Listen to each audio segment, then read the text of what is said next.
Kembali lagi di Serba-Serbi Ramadan, Talkshow Religi bersama Sultra TV menghadirkan tamu istimewa kami sore hari ini untuk menemani persiapan pemirsa Sultra TV di rumah menjelang berbuka puasa. Di segmen yang terakhir tadi sempat dibahas bagaimana untuk menjadi seorang pengusaha itu harus berani mencoba ya, karena kalau kita tidak berani mencoba bagaimana kita bisa tahu sukses atau tidaknya kita menggeluti usaha tersebut gitu ya, luar biasa. Nah, sekarang saya juga melihat bahwa menjadi seorang pengusaha itu jatuh bangun ya. Menjadi seorang pengusaha itu tidak boleh berputus asa, tidak boleh menyerah gitu ya. Nah, kemudian juga saya melihat sosok Sasmita seperti sekarang ini kan pasti ada tokoh-tokoh yang menginspirasi seorang Sasmita, atau mungkin ada orang-orang tertentu yang mungkin bukan tokoh tetapi berperan membentuk Sasmita menjadi seperti Sasmita yang sekarang. Siapa saja sosok-sosok itu? Masya Allah.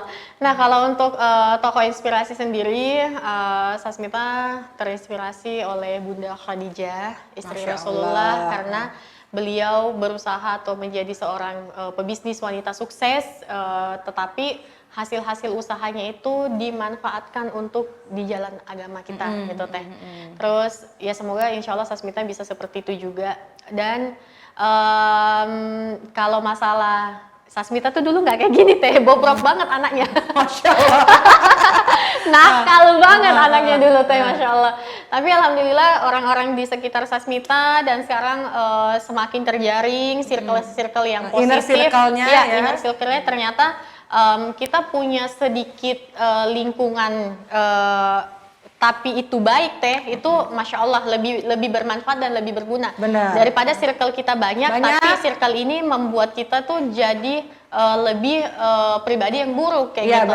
Nah, Teteh ini salah satu yang mengubah Sasmita ke jalan yang jauh lebih baik, Masya Allah. Karena dulu Sasmita tuh nggak berhijab, pemirsa. Nah, alhamdulillah setelah berhijab makin belajar dan ternyata memang sangat penting memilih pertemanan yang baik, karena kenapa? Lingkungan itu sangat mempengaruhi di mana kita berada kayak gitu.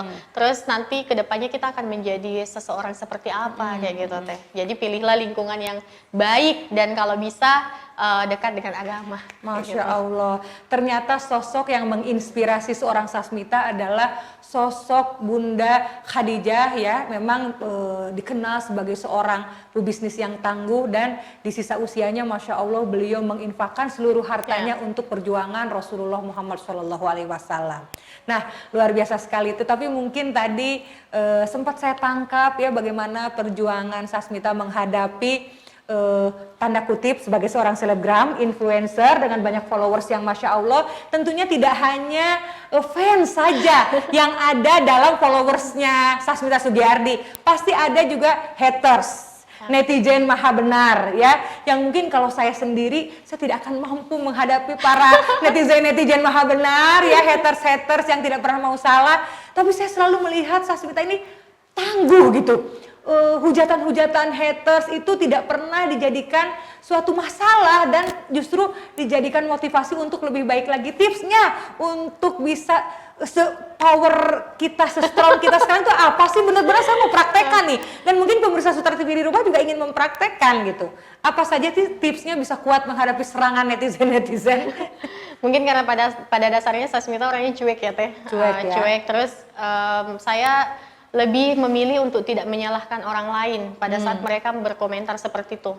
Malahan sebetulnya saya berterima kasih dengan netizen atau haters saya di luar sana. Karena kenapa? Kalau mereka tidak berkomentar buruk tentang saya tidak akan termotivasi untuk berubah jadi lebih baik lagi teh. Terus saya merasa bahwa kita kan hidup di dunia ini pasti akan ada ujian kehidupan ya teh. Benar. Nah, haters ini salah satu bagian dari ujian kehidupan Sasmita. Jadi saya selalu berpikir, oh ini mereka seperti ini bukan karena kemauan mereka. Itu memang karena udah kehendak Allah. Dan mungkin Allah pilih orang ini untuk menghujat Sasmita untuk sebagai muhasabah diri saya nih untuk berubah lebih baik.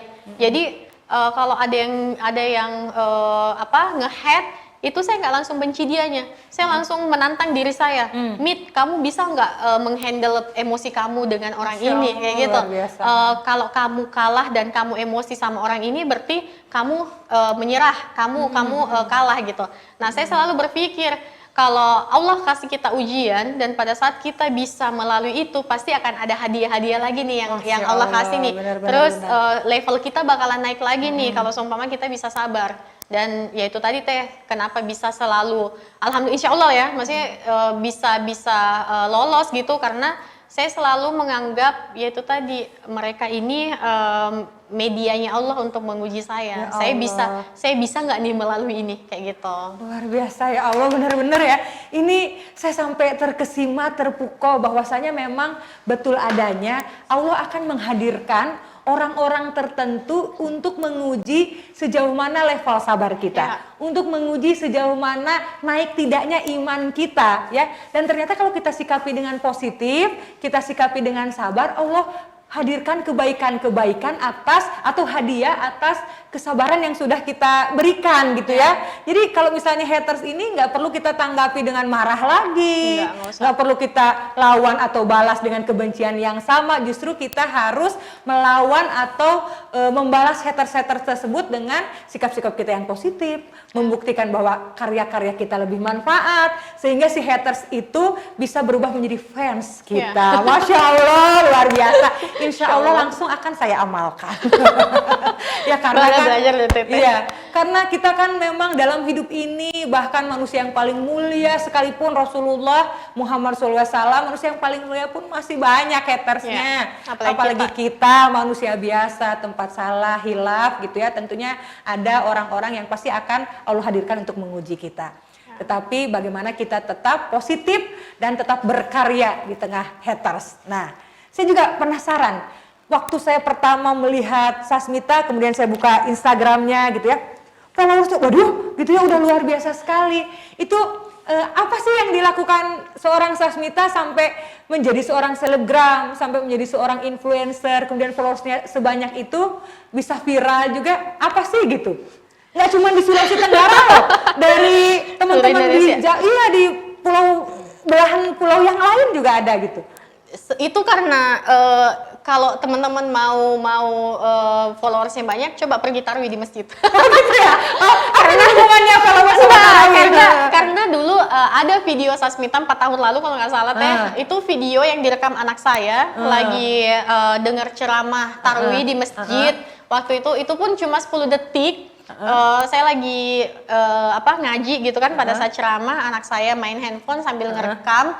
Terus saya balik, nah nggak boleh gitu. Nah ternyata anak saya posting, di repost. Nah satu akun yang repost malah akun-akun yang lain ikut repost. Gitu. Nggak tahu sih, padahal sebenarnya nggak penting-penting amat video itu gitu. Tapi ya qadarullah ya, itulah ya jalannya Allah. Kita nggak pernah tahu Allah dengan video itu Allah memviralkan Sasmita. Dan dari followers yang banyak ini ternyata alhamdulillah kalau kita bawanya ke hal yang positif, insya Allah hasilnya semua positif kayak gitu teh. Benar. Mungkin karena konten-konten yang Sasmita posting juga ada manfaatnya, bisa ada hasil positifnya. Yang follow jadi konsisten teh, jadi bertambah. Mereka setelah follow Sasmita itu nggak unfollow karena melihat oh ya ini layak kok untuk diikuti. Jadi bertambah dan menetap sampai sekarang alhamdulillah sampai ratusan ribu. Itulah saya heran. Maksud apa sih, kenapa sih? Oh ternyata pemirsa Sutra TV di rumah ada video viralnya loh 4 tahun yang lalu yang akhirnya mungkin menjadi salah satu alasan followersnya terus bertambah dan ketika followersnya sudah lihat postingan-postingan feed-feednya Sasmita positif sehingga mereka nggak unfollow tapi terus bertambah followersnya. Nah di dunia bisnis usaha ya yang serba digital, serba sosial media segala macam, tentunya followers banyak ini ada dampaknya. Nah, dampak positifnya apa, dampak negatifnya apa?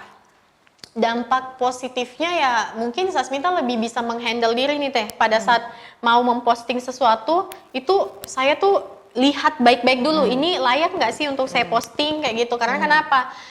Satu postingan ini akan dilihat ratusan ribu orang.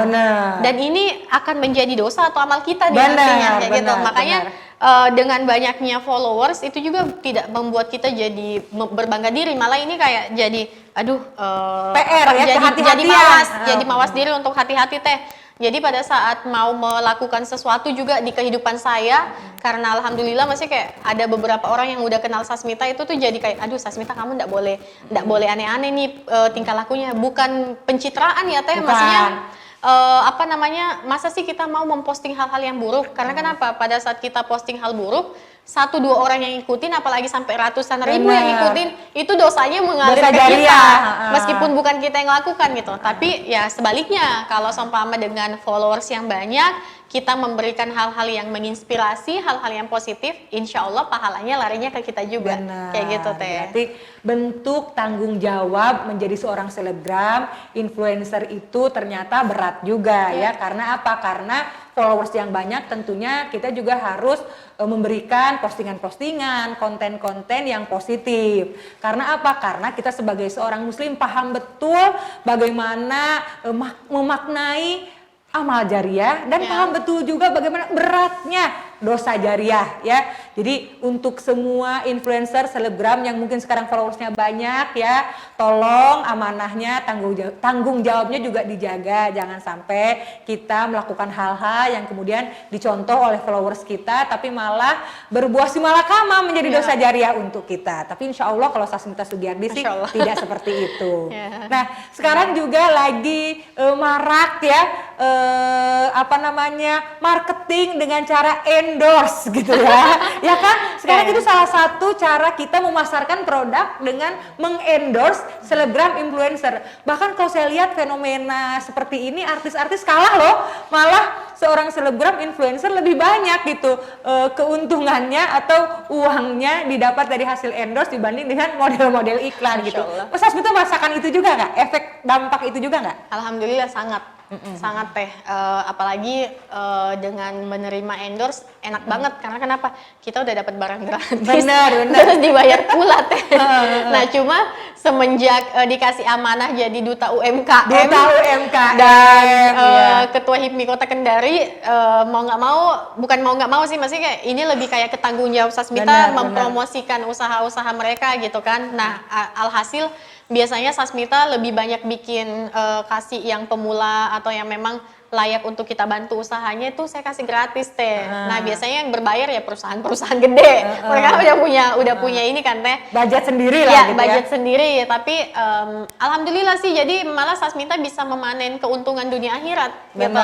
Meskipun mungkin Sasmita nggak dibayar mempromosikan usaha si A, tapi Sasmita udah nabung nih di akhirat. Apalagi kalau seumpama Sasmita promosiin dan usahanya itu berjalan dan besar, Masya Allah kan, itu tetap jadi pahala Sasmita gitu loh Teh. Benar.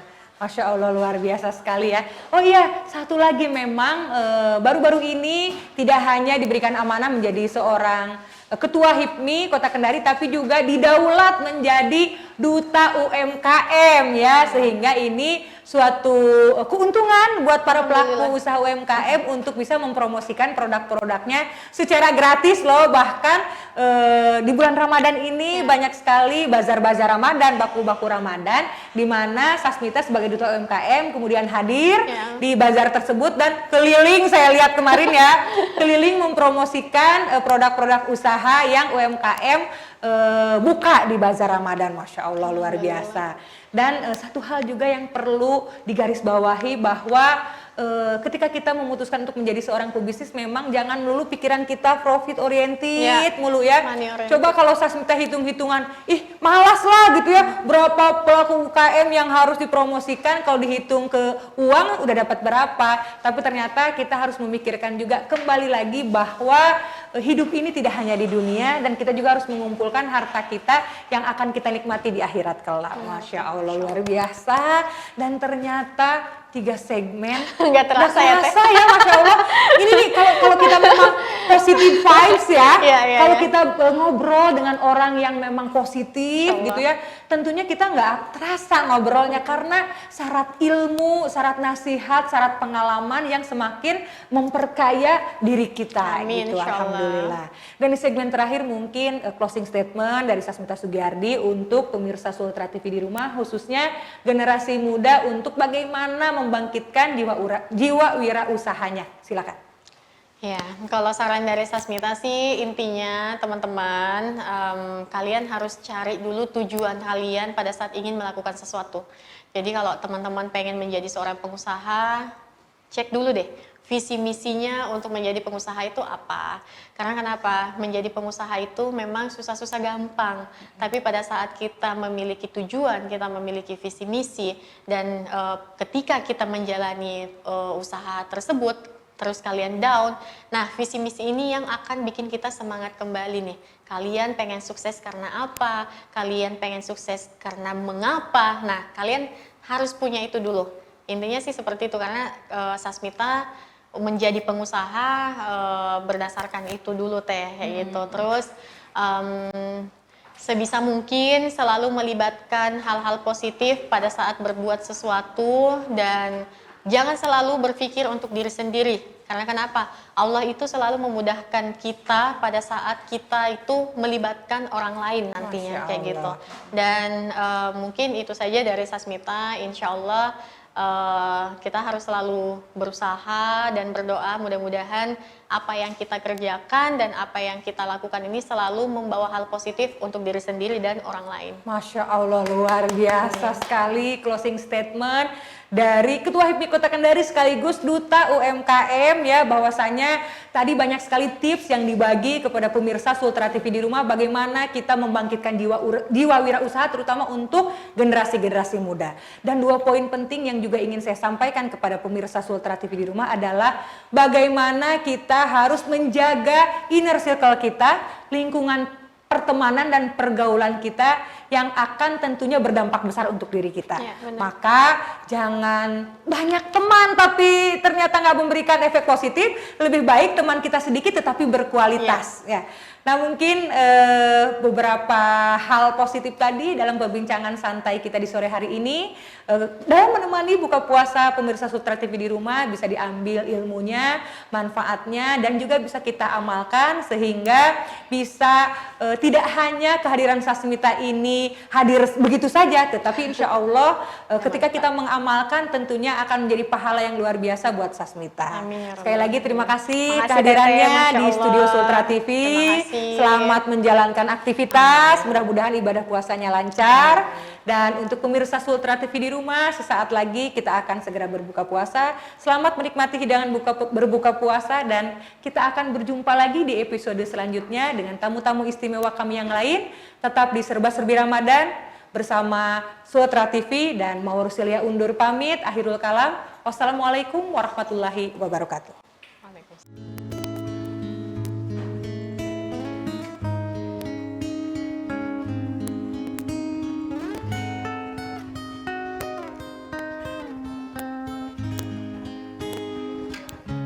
Tetap dalam kelam, tiada yang bisa kulihat selain hanya nama-Mu, ya Allah. Esok ataukah nanti, ampuni semua salahku, lindungi aku dari segala fitnah.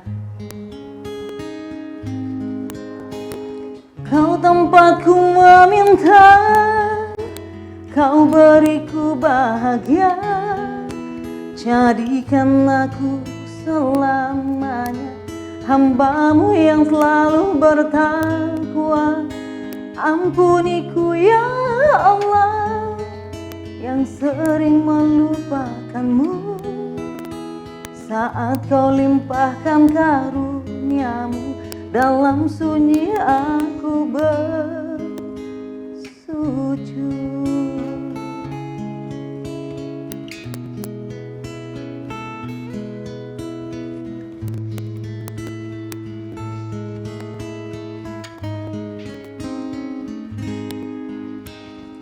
Esok ataukah nanti, ampuni semua salahku, lindungi aku dari segala fitnah. Kau tempatku meminta, Kau beriku bahagia, jadikan aku selamanya hamba-Mu yang selalu bersujud. Ampuniku ya Allah, yang sering melupakan-Mu saat kau limpahkan karuniamu. Dalam sunyi aku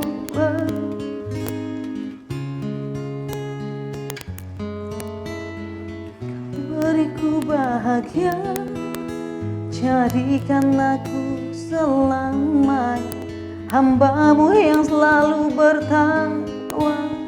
Ampuniku ya Allah yang sering melupakanmu, saat kau limpahkan karuniamu. Dalam sunyi aku bersujud.